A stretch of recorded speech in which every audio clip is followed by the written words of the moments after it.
नमस्कार, आप देख रहे हैं मथुरा न्यूज़ 24 और मैं हूं आपके साथ बलराम शर्मा। आज हम आपको एक ऐसी शख्सियत से रूबरू कराने जा रहे हैं जिनका शायद वृंदावन के लिए बहुत बड़ा योगदान है। वृंदावन की तमाम सारी संस्थाएं उनके नाम से संचालित हैं। अगर उन संस्थाओं के चीज़ों की बात करूं कि वो संस्था अगर नाम से किसी के वृंदावन में अगर चल रही हैं तो वो उन्हीं अमुख व्यक्ति के नाम से चल रही हैं। वृंदावन का एक शीश, वृंदावन का एक गौरव, हमारे सबके पूजनीय आज हमारे साथ में ललित अरोड़ा जी मौजूद हैं, गिरिराज फॉल्स के मालिक एंड चेयरमैन, और तमाम सारी संस्थाएं। मैं संस्थाओं का अगर वर्णन स्टार्ट करूं तो शायद बहुत लंबी लिस्ट निकल जाएगी। लोग चाचा जी से परिचित तो बहुत पुराने समय से हैं, लेकिन शायद उनके जीवन के बारे में बहुत सारे लोग चंद जानते होंगे। आज तमाम सारी चीज़ों को लेकर जानेंगे, बचपन से लेकर और आज जब उनकी 75 साल की उम्र हो चुकी है। एक हम लोगों के जो हम कहते हैं बुज़ुर्ग जो हो जाते हैं, हमारे लिए एक प्रेरणा का स्रोत हैं वो इस समय। तो वाकई में कैसे उन्होंने अपने जीवन की स्टार्टिंग की, क्या रहा उनके जीवन का दौर, कितने मुश्किल्स कठिनाई कैसी आई अब उनके पूरी लाइफ में, तमाम सारी चर्चाएं करेंगे। चलिए शुरू करते हैं। पहले तो बहुत बहुत स्वागत चाचा जी हमारे चैनल में आपका। चाचा जी, जिस तरीके से आपने अपने जीवन की शुरुआत की होगी, शिक्षा, सबसे पहले शिक्षा कहाँ से ग्रहण की थी आपने? मैं यहाँ प्राइमरी स्कूल में तो बांके बिहारी पाठशाला में पढ़ा था, जो कि अब पार्किंग बना दी गई है। इसके बाद मैंने जूनियर क्लासेस 8 तक पब्लिक जूनियर हाई स्कूल से किया।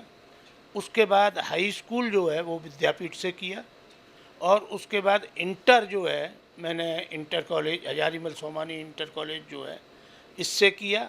इसके बाद मैंने बीकॉम जो है वो मथुरा किशोरी रमन डिग्री कॉलेज से किया। चाचा जी, जिस तरीके से वृंदावन में आप रहते हैं, तो कब से कितनी पीढ़ी अपनी चली आ रही हैं वृंदावन में रहते हुए? हमारे पूर्वज 1831 में जो है सतलज के उस पार डेरा गाजी खान है, वहाँ पर जैसे उत्तरांचल में एक बाढ़ आई थी और वो आया था, ऐसा ही जल पुलाव वहाँ पर आया और उसमें सारे विध्वंस हो गए। तो हमारे पूर्वज 17 भाई वहाँ से निकले थे। अब 2-3 भाइयों के ही परिवार का पता लगता है। एक कागज़ मुझे मिला था उसमें 78 की बाढ़ के बाद, उसमें वो 17 भाइयों का लेखा था। वो इस समय यहाँ नहीं है, मेरे पुराने घर पर पड़ा है। तो उसमें कौन कौन 17 भाई निकले थे, उन 17 भाइयों का सब लेखा है और सबके साइन हैं उसमें, और इसी तरह के कागज़ वो 17 भाइयों को दिए गए थे हमारे पूर्वजों। उसके बाद वो वृंदावन आए और वृंदावन में उन्होंने अपना रहन सहन शुरू किया। तो सबसे पहले वो मगनी माता कुंज, गंदी गली जिसे बोलते हैं, उसमें हमारे जो है गुरुद्वारा है, जिसमें आज भी वहीं से मूर्ति आई है गोपीनाथ जी की। वो सन 47 के बाद आई।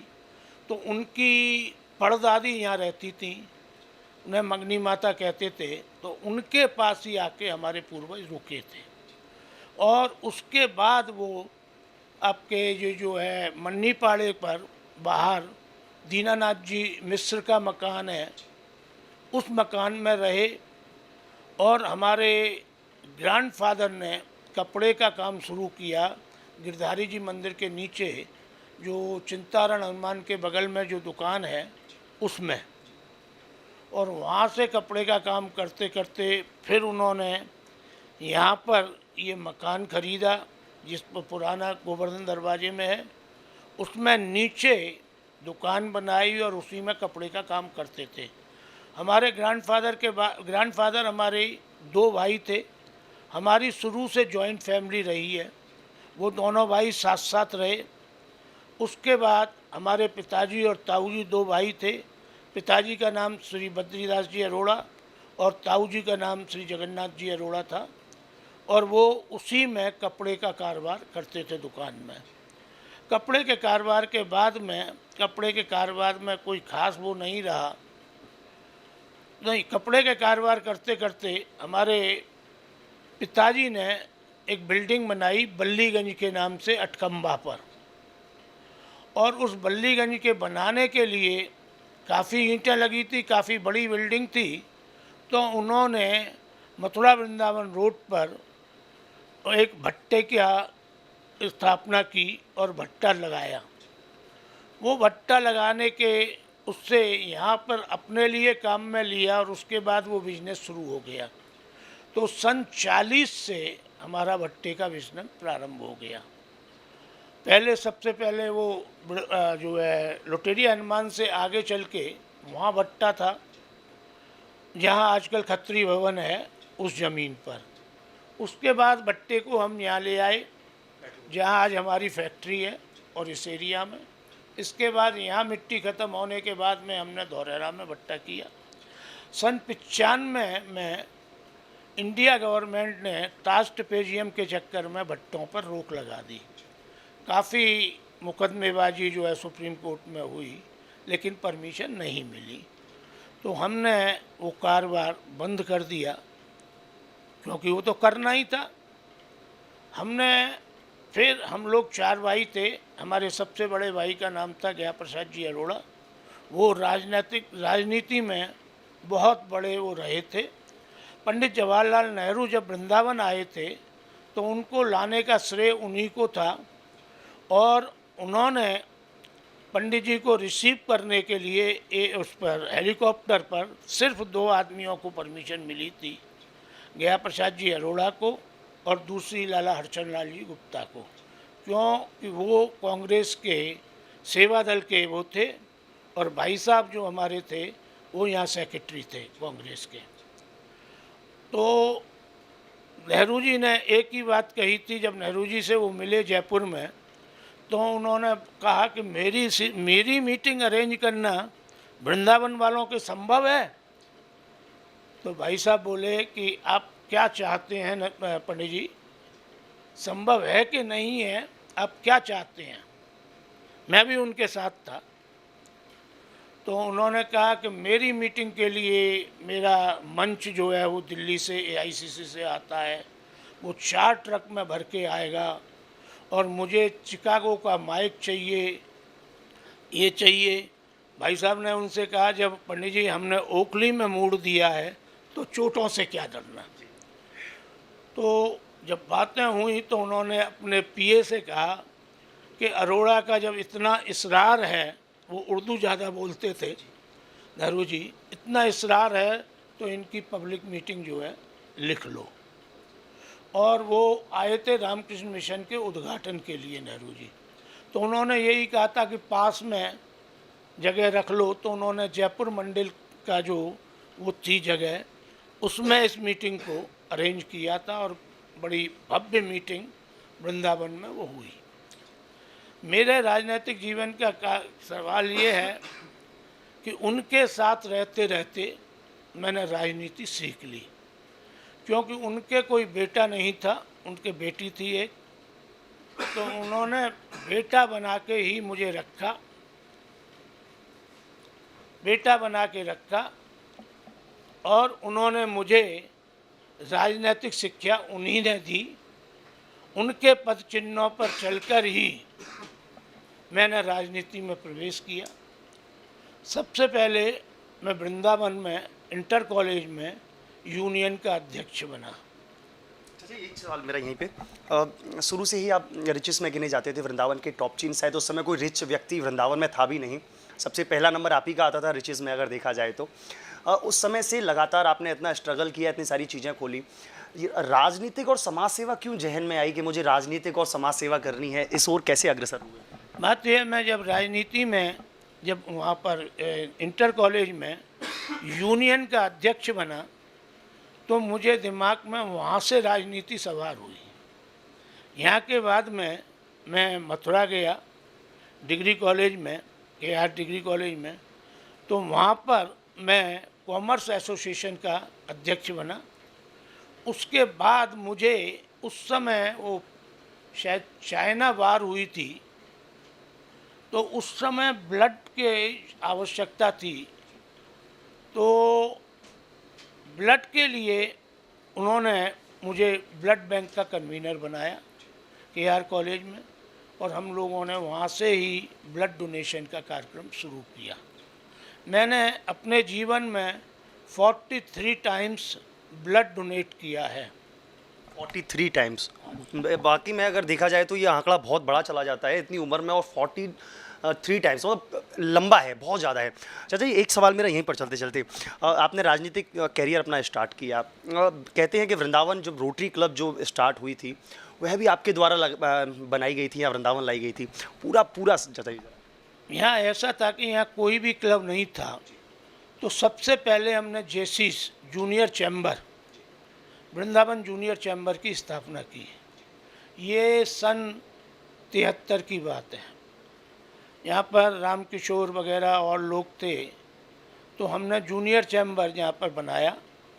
वो चलता रहा। उसमें एज का वो है कि उसमें 40 इयर्स की एज शायद अब समाप्त कर दी है, पहले 40 साल तक उसका मेंबर रह सकते थे। तो हमने उसकी स्थापना की। उसके बाद फिर जाइंट्स में स्थापना की। जाइंट्स के बाद मथुरा रोटरी वाले हम लोगों के पीछे पास आए और महेश खंडेलवाल जी के यहाँ एक मीटिंग हुई, तो हम लोग 6-7 लोग थे, तो उन्होंने बहुत आग्रह किया कि आप रोटरी यहाँ कर लें। तो हमने एक बात रखी थी कि रोटरी क्लब में शायद शराब वगैरह का वो हो, और हम वृंदावन वाले हैं, हमारे यहाँ शराब नहीं चलती है। तो उन्होंने कहा रोटरी क्लब में ऐसा कोई वो नहीं है, ये तो लायंस वगैरह अन्य क्लबों में है, इसलिए आप यहाँ कर लें, कोई दिक्कत नहीं है। तो हमने यहाँ पर रोटरी क्लब की स्थापना की, और रोटरी क्लब की स्थापना करने के बाद सबसे पहले जो है उनको महेश खंडेलवाल जी को हमने प्रेसिडेंट बनाया था। धीरे धीरे इसमें कितने ही लोग प्रेसिडेंट बने, चलता रहा। तो उसके बाद पहले मैं जूनियर चैम्बर में प्रेसिडेंट रहा, उसके बाद आपका साइंस क्लब में प्रेसिडेंट रहा। तो यहाँ पर जब मुझसे कहा रोटरी में, तो मैंने कहा मैं अपने बिजनेस में हूँ, तो मुझे इतना टाइम मैं नहीं दे पाऊँगा। उस समय के बाद उन लोगों ने बहुत प्रेशर किया, तो मैं प्रेसिडेंट 2 बार प्रेसिडेंट बना यहाँ का। इसके बाद मैं रोटरी डिस्ट्रिक्ट में पदों पे रहा। मैं डिस्ट्रिक्ट असिस्टेंट गवर्नर रहा। लोगों ने मेरे पीछे कोशिश की गवर्नर के लिए, तो मैंने मना कर दिया। गवर्नर मैं इसलिए नहीं बनना चाहता हूँ कि गवर्नर के लिए 5 साल का समय चाहिए, उसके लिए कार्यक्रमों में लगना पड़ता है, और बनने के बाद उसको 2 साल पहले बनता है, 4 तो ये हो गए, और 1-2 साल बाद में भी उसमें रहना पड़ता है। इसलिए गवर्नर की पोस्ट के लिए मैंने अपने आप मना कर दिया। उसके बाद मैं इसमें रहा आया, और फिर सबसे पहला मथुरा वृंदावन का मेजर डोनर मैं हूँ। 1,000 डॉलर जो है, जो देता है वो PHF बनता है, और इसके बाद जो 10,000 डॉलर देता है वो मेजर डोनर बनता है। तो डिस्ट्रिक्ट का बड़ा प्रेशर था, तो मैंने 10,000 डॉलर रोटरी क्लब को डोनेट किए, और मैं आज भी रोटरी क्लब का मेजर डोनर हूँ। ये किस समय की बात है? अगर मैं बात करूं तो ये किस समय पुरानी, कितनी पुरानी बात होगी ये रोटरी क्लब? ये मेजर डोनर का मेजर डोनर तो अभी मैं 1918 में बना हूँ।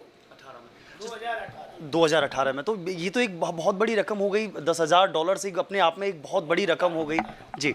ऐसा था उस समय, जो है डॉलर के रेट थे 65 रुपये, तो उसके लिए 6.5 लाख रुपया डोनेट करने पड़े थे। तो उन्होंने मुझे मेजर डोनर बनाया, और 2019 में मुझे मेजर डोनर का सम्मान उन्होंने दिया। ये सम्मान उन्होंने दिया था ओरछा में। ओरछा में 59वां रोटरी क्लब का ये हुआ था। मैं एक बार अपने दर्शकों से कहूँगा, जब हमारे कई सहयोगी हैं कान्हा जी, मैं उनसे कहूँगा एक बार दिखाएं जूम कर। बहुत एक प्यारी सी पिक, और वाकई में आज तक संभाल कर रख रखा है, बहुत सुंदर। जी चाचा जी, फिर इसके बाद? एक मिनट। बीजेपी का सेक्रेटरी रहा यहाँ पर, और मैं यहाँ का सदस्यता प्रमुख भी रहा बीजेपी का। काफ़ी लंबे समय तक मैंने यहाँ पर बीजेपी भी ज्वाइन कर रखी, और आज भी बीजेपी में ही हूँ मैं। सबसे पहले हम लोग कांग्रेस में थे, मेरे बड़े भाई साहब भी कांग्रेस में थे। वो 20 साल यहाँ मंडल कांग्रेस कमेटी के, यहाँ मंडल हुआ करता था, तो मंडल कांग्रेस कमेटी के सेक्रेटरी रहे थे। और डॉक्टर R.J. गुप्ता वो अध्यक्ष थे, और राम प्रसाद जी शर्मा और बहुत बड़े बड़े डॉक्टर थे, वो इसके सदस्य थे। चाचा जी, कभी राजनीतिक कैरियर नहीं सोचा? राजनीति में कभी नहीं उतरे? कभी सोचा नहीं कि मैं चुनाव लड़ूं या ऐसा कुछ लड़ूं, जबकि इतने चहीते आप, लोग आपको इतना लाइक करते हैं, इतना चाहते हैं, वृंदावन के लोग आपको प्यार करते हैं, कभी ऐसा क्यों नहीं आया मन में कि मैं राजनीतिक जीवन में उतरूं? ऐसा है कि मेरे बड़े भाई साहब इतने लंबे समय तक सेक्रेटरी रहे, और उस समय जब वो थे, उस समय डॉक्टर श्रीनाथ भार्गव यहाँ के MLA थे, और डॉक्टर श्रीनाथ भार्गव ने उनसे कितनी बार कहा बड़े भाई साहब से कि आप जो है म्यूनिसिपल बोर्ड के अध्यक्ष बन जाओ, उसका चुनाव। उन्होंने कहा मुझे राजनीति करनी है, सिर्फ राजनीति है, मुझे कोई पद नहीं चाहिए, मैं किसी पद को नहीं चाहता। तो उन्होंने सबसे पहले एक बात बताई थी कि राजनीति में ये जो म्यूनिसिपल बोर्ड है या कहीं है, आप अगर पद लेंगे तो बदनाम हो जाएंगे। इस पद को न लेकर बदनामी से दूर रहें,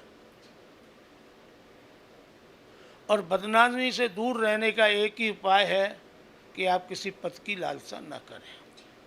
इसलिए कोई भी पद न उन्होंने लिया और न आज तक मैंने लिया।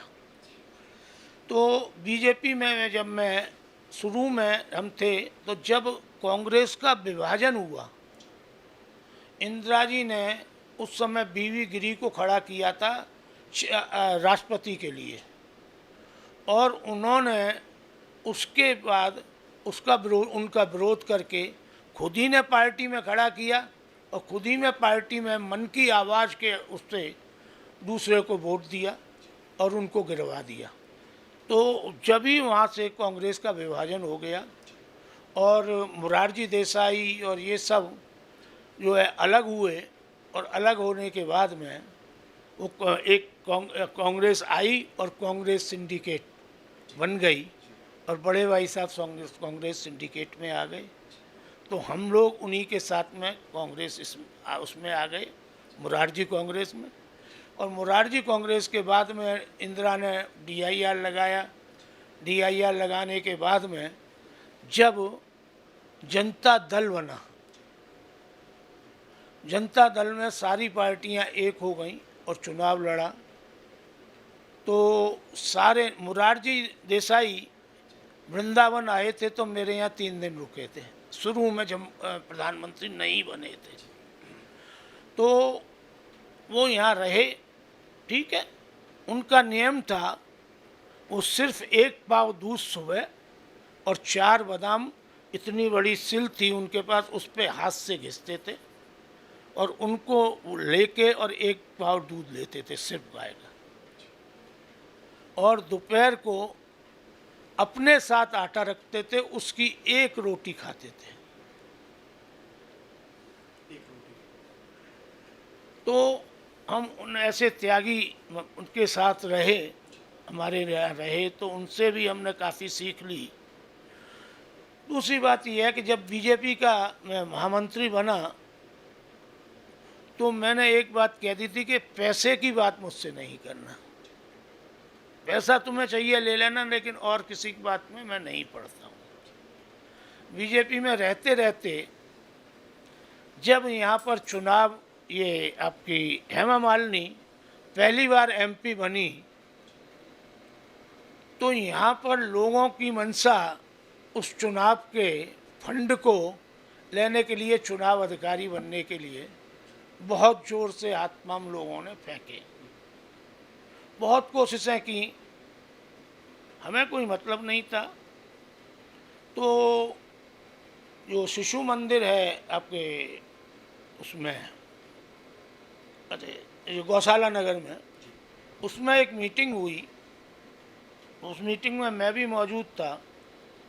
तो वहाँ आरएसएस के बड़े बड़े लोग आए, उन लोगों में मंत्रणा हुई, और मंत्रणा होने के बाद में किसी व्यक्ति से उन्होंने बात की होगी, बोले चुनाव का इंचार्ज वृंदावन का ललित अरोड़ा को बना दो।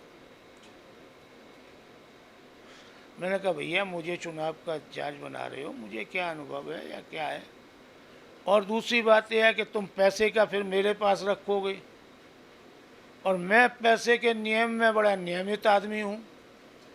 बोले इसीलिए तो आपको बना रहे हैं हम, यहाँ सब लोग जो है इच्छुक हैं, लेकिन इसलिए नहीं बना रहे हैं। तो इसमें पद्मनाभ जी का बहुत महत्व था, वो उसमें आरएसएस में वो हैं, तो उन्होंने ज़बरदस्ती मेरे ऊपर रख दिया।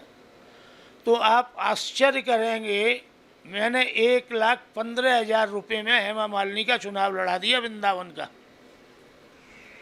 दर्शक शायद दर्शक सुन रहे होंगे, जो हेमा मालिनी जी ने जो चुनाव लड़ा था अभी पहला वाला जो चुनाव था, इससे जो पहले चुनाव लड़ी थे, उस चुनाव में 1,00,000 रुपये, 1,00,000 और कुछ रुपए और 15,000, 1,15,000 रुपये में पूरा चुनाव संपन्न करा दिया।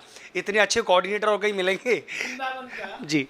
1,15,000 रुपये में, जिसमें जो है इनकी मीटिंग भी हो गई प्रधानमंत्री जी की, उसी खर्चे में मथुरा मीटिंग हुई, तो यहाँ से बसें गईं, उन जो लोग गए उनका खाना पीना सारा अरेंजमेंट और सारा चुनाव के दिन का खर्चा और सब कुछ 1,15,000 रुपये में कराने के बाद मुझे 1,25,00,000 रुपये दिया गया था। 9,000 कुछ समथिंग पैसा बचा था, वो मैं वापस कराया। जबकि चुनाव ख़त्म होने के बाद कोई व्यक्ति भी पैसा वापस नहीं करता है। ये एक रिकॉर्ड है, सब लोग जानते हैं कि सब जो है मैं वो पैसा भी वापस कराया। और मुझसे यहाँ बहुत लोग नाराज़ हो गए कि कार्यकर्ताओं का ये समय आया है, आप ये कर रहे हैं। आज तक मेरे पास वो हिसाब रखे हैं, एक एक पैसे के बिल वाउचर दे जाओ और पैसा ले जाओ। ऐसा था कि व्यापार मंडल की बात ये थी कि मथुरा में कब्जा प्रकरण हुआ था, जब कि मुलायम सिंह जी जब मुख्यमंत्री थे, तो कुछ लोगों ने मिलके व्यापारियों के मकान जायदादों पर कब्जा शुरू कर दिया था। मथुरा भरतपुर दरवाजे पर एक जायदाद थी विष्णु अग्रवाल की, उसके गोदाम पर इन लोगों द्वारा, सापा के लोगों के द्वारा उसका ताला तोड़ के उस पर कब्जा किया गया, और वहाँ पर बड़ा वो हुआ व्यापारियों का। उस सब में मैं शामिल था, और वहाँ से व्यापारियों को बंद करके जेल में रखा गया, और एक अस्थाई जेल में ही अस्थाई जेल बनाई गई, जिसमें उस समय के एमएलए हमारे जो वो थे रामस्वरूप जी, वो भी गए थे, और लोग गए, काफ़ी लोग गए। तो वो बसों में जब भर के ले गए तो उस बस में जगह नहीं थी, तो टैंक चौराहे पर मुझे उन्होंने वहाँ से 2-3 आदमियों को उतार दिया, नहीं तो मैं भी जेल में होता।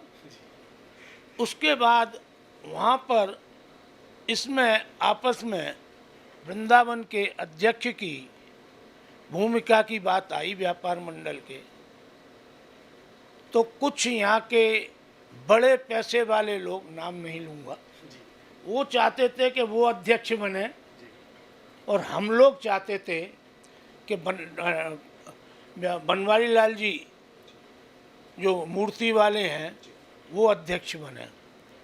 और इस बात को लेके काफ़ी संघर्ष हो गया, और उस समय जो है वहाँ के सेक्रेटरी जो थे वो उन्होंने कोशिश ये की कि वो बने, तो हमने उसके चुनाव की बात रखी और चुनाव करा के बनवारी लाल जी को अध्यक्ष बना दिया।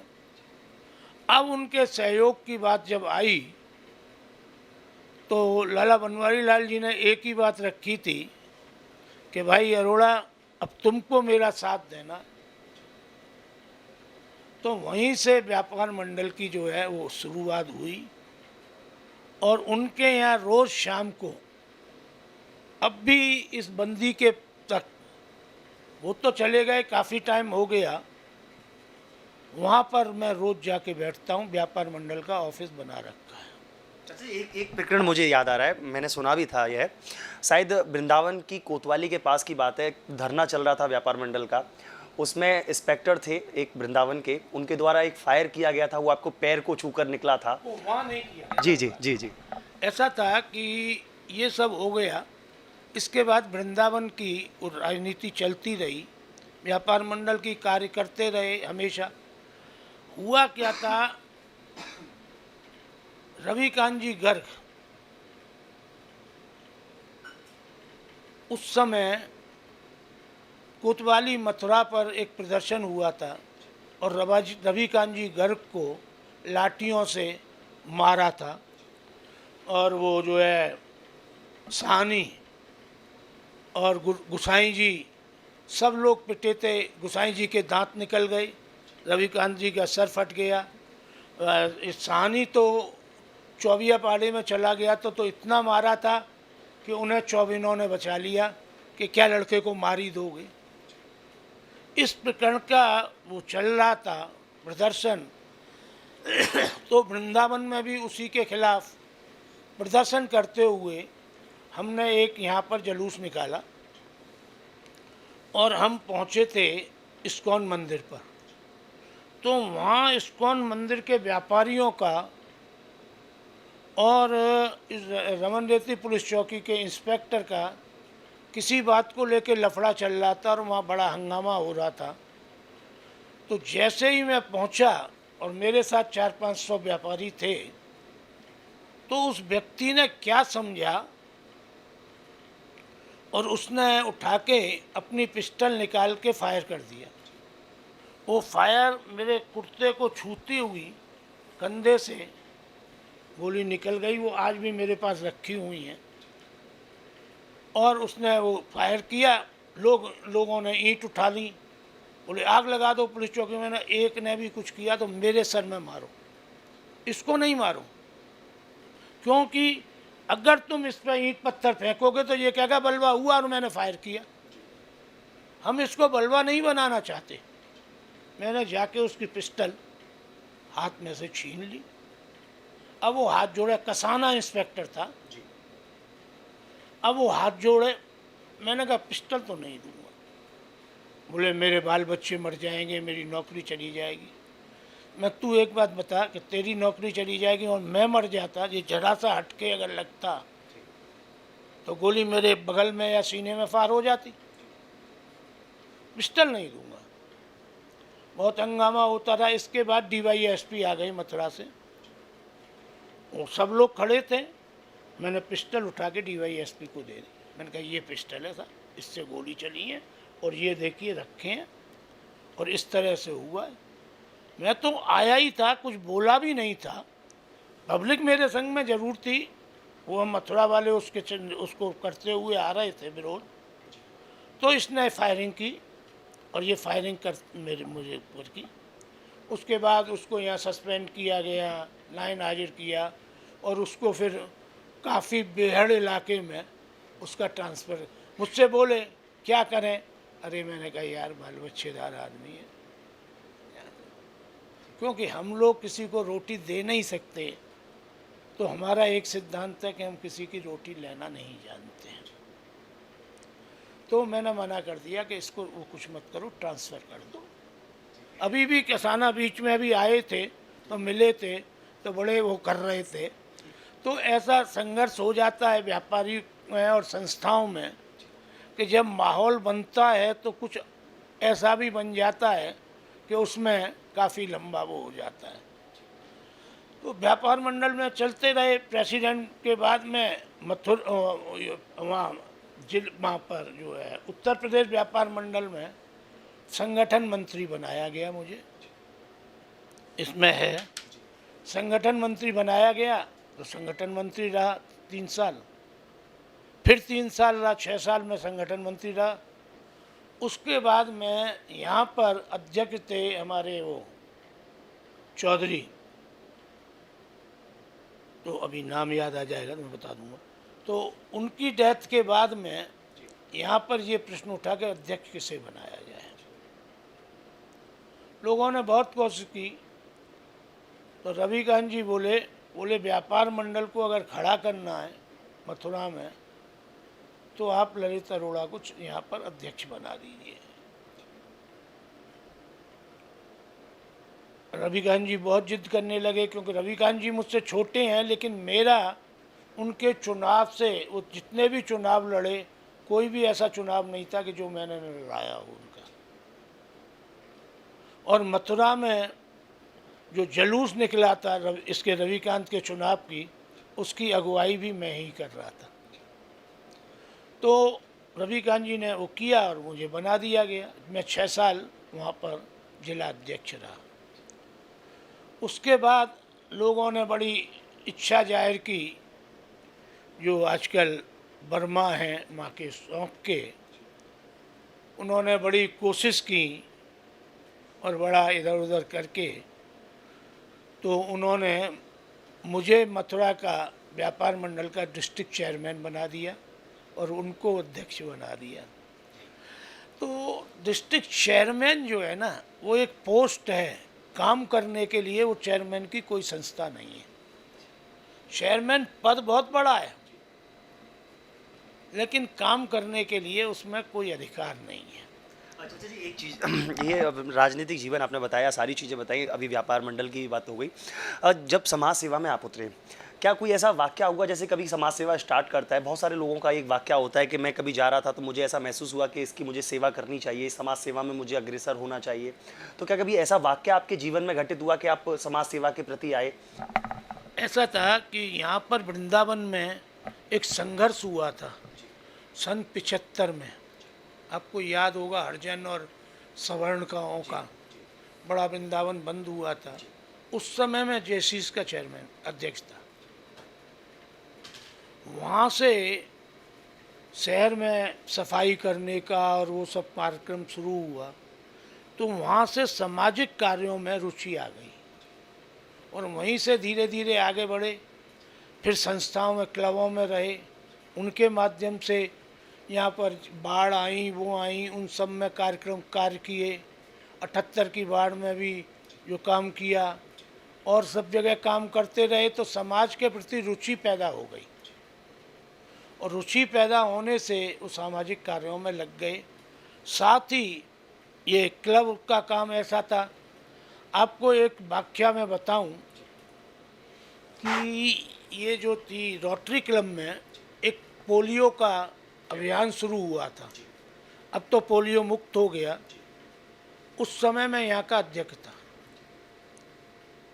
तो मेरा एक वो था, हर हफ्ते यहाँ पर पोलियो के कैंप लगा करते थे और मैं अपना पोलियो का बक्सा लेकर उसका, मतलब स्वयं? हाँ जी। स्वयं, कोई नहीं, मैं पूरे वृंदावन का चक्कर लगाता था और कम से कम 1000-1500 आदमियों को पोलियो की दवा पिलाता था, बच्चों को। ये मलिन बस्तियों में, बद्रीनगर और ये सब जो हैं इधर इधर, तो मैं अपना सुबह निकल जाता था और स्कूटर लेके, और जहाँ जहाँ एक आध दो जगह वाकया, यहीं इसी जगह वाकया ये आया कि यहाँ बंगाली लोग रहते हैं, तो फुगलाश्रम के पीछे यहाँ, तो लोग बच्चों को लेके भाग गए और मुझ पे ईंटें मारने लगे कि ये जहर पिलाने आ गया है हमारे बच्चों को। उनको बहुत समझाया लोगों ने, फिर उनकी समझ में आया, फिर हमने दवा पिलाई। तो जगह जगह हमने वो, हर महीने में 4 बार हम दवा पिलाने निकलते थे और वहाँ से सामाजिक रुचि और बढ़ गई और फिर ये समाज सेवा का कार्यक्रम शुरू हो गया। बार बार गवाही ऐसी अन्य खबरों के लिए, और वृंदावन का हमारा लक्ष्य है कि जो वृंदावन के वाकई में समाज सेवी हैं उन लोगों को आप तक पहुंचाने का। जुड़े रहिए मथुरा न्यूज़ 24 के साथ और देखते रहिए मथुरा न्यूज़ 24।